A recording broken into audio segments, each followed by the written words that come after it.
নমস্কার, আমার চ্যানেলে সকলকে স্বাগত।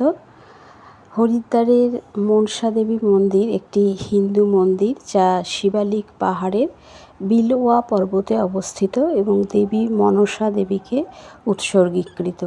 এটি হরিদ্বারকে ঘিরে থাকা পঞ্চতীর্থের একটি এবং এখানে রোপওয়ে বা হেঁটে যাওয়া যায়। তো আমরা রোপওয়েতেই গেছিলাম। খুব সুন্দর লাগছিল নিচটা দেখতে। রোপওয়ে থেকে নিচে পুরো হরিদ্বার শহরটাকে খুব সুন্দরভাবে দেখা যাচ্ছিল, খুবই ভালো লাগছিল। তো ওখানে গিয়ে লাইন দিতে হয়েছিল। লাইন দিয়ে আমরা টিকিট কেটে খানিকক্ষণ বসেছিলাম, অপেক্ষা করছিলাম। তারপর আমরা ভেতরে ঢুকে আবারও অনেকটা লাইন ছিল। তারপর আমরা রোপওয়েতে উঠলাম এবং পুজো দেওয়ার জন্য ওখানে উপস্থিত হলাম। প্রথমে গিয়ে আমরা পুজোর ডালা কিনে নিলাম পুজো দেওয়ার জন্য। মন্দিরের ভেতরেও প্রচুর বড় লাইন ছিল, সেই লাইন পার করে আমরা পুজো দিলাম। তো বেশ ভালো লাগলো। পুজো দেওয়ার পর আবার একইভাবে আমরা রোপওয়েতে ফিরে এলাম। আমাদের জার্নিটা খুব সুন্দর ছিল, ভীষণ ভালো লাগছিল। রোপওয়েতে ওপর থেকে নিচটা দেখতে সত্যিই খুব সুন্দর লাগে। আর যেহেতু হরিদ্বারের পুরো হরিদ্বারটা দেখা যাচ্ছিল, তাই খুব ভালো লাগছিল। এরপর আমরা গেছিলাম দক্ষেশ্বর শিব মন্দির।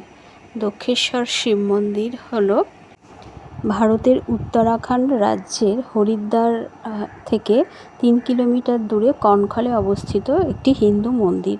মন্দিরটি সতীর জনক তথা ব্রহ্মার পুত্র রাজা দক্ষ প্রজাপতির নামে নামাঙ্কিত করা হয়েছে। সৃষ্টিকর্তা ব্রহ্মার 14 প্রজাপতির অন্যতম হলেন দক্ষ প্রজাপতি এবং তিনি হিন্দু পুরাণে জীবনের রক্ষক। এখানে রয়েছে সতীকুণ্ড, যে কুণ্ডটি যজ্ঞের কুণ্ড, যেখানে দেবী সতীর দেহ ভস্মীভূত হয়েছিল বলে বিশ্বাস করা হয়। সারা ভারত থেকে তীর্থযাত্রীরা এই ঐতিহাসিক এবং ধর্মীয় স্থানটি পরিদর্শন করতে আসেন। সতী ঘাট একটি গুরুত্বপূর্ণ তীর্থস্থান, যা হিন্দু পুরাণ অনুযায়ী দেবী সতীর দেহের ধ্বংসাবশেষ দ্বারা সৃষ্ট হয়েছে বলে বিশ্বাস করা হয়। এই ঘাটটি গঙ্গা নদীর তীরে অবস্থিত এবং এই মন্দির সংলগ্ন এবং এটি ধর্মীয় আচার অনুষ্ঠান পালনের জন্য একটি পবিত্র স্থান। এরপর আমরা দেখতে গেলাম পারদের শিবলিঙ্গ। এই স্থানটি ধর্মীয় এবং আধ্যাত্মিক সাধকদের জন্য একটি গুরুত্বপূর্ণ স্থান। এখানে রুদ্রাক্ষ গাছ রয়েছে এবং আশ্রমটি উপাসনের জন্য একটি শান্ত নির্মল পরিবেশ প্রদান করে। ভক্তরা এখানে এসে আধ্যাত্মিক আভা অনুভব করতে পারে এবং আশীর্বাদ পেতে পারে। এরপর আমরা গেলাম শ্রী মহামৃত্যুঞ্জয় মন্দির।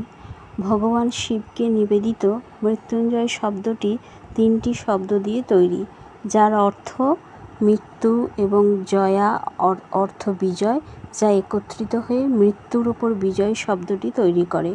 মহামৃত্যুঞ্জয় মন্ত্র হিন্দু বিশ্বাসীদের কাছে অত্যন্ত শক্তিশালী এবং তাৎপর্যপূর্ণ বলে পরিচিত। মন্দিরে ভ্রমণ অত্যন্ত পবিত্র বলে বিবেচিত এবং ভগবান শিব অশুভ প্রভাব দূর করে এবং জীবনে মোক্ষ প্রদান করেন। হরিদ্বার দেবভূমি উত্তরাখণ্ডে এমন অনেক স্থান রয়েছে যেখানে ঈশ্বরের কৃপা দৃশ্যমান। এমনই একটি স্থান হলো হরিদ্বারের বিল্ল পর্বত। এখানে বিল্লকেশ্বর মহাদেবের একটি প্রাচীন মন্দির রয়েছে। এর কাছে মা গৌরীর পবিত্র স্থানও রয়েছে, যেখানে প্রাচীন গৌরীকুণ্ড অবস্থিত। বিশ্বাস করা হয় যে এই পুকুরের জল পান করলে মেয়েদের বিবাহ নির্ধারিত হয় এবং জল পান করলে চর্মরোগ থেকে দূর দূরান্ত থেকে মানুষ গৌরীকুণ্ড দেখতে আসেন। বিশ্বাস অনুসারে মা গৌরী মহাদেবকে স্বামী হিসাবে পাওয়ার জন্য প্রায় 3000 বছর ধরে এখানে তপস্যা করেছিলেন। বহু বছরের তপস্যা করার পরেও যখন ভোলানাথ আসেননি, তখন মা গৌরী অন্ন ত্যাগ করে বেলপত্র ও জলের সাহায্যে আবার 1000 বছর তপস্যা করেছিলেন। তখন ভোলানাথ আবির্ভূত হন।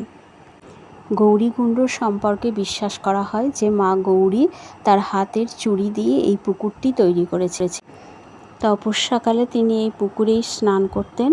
স্কন্দ পুরাণে মন্দিরটির বর্ণনা আছে।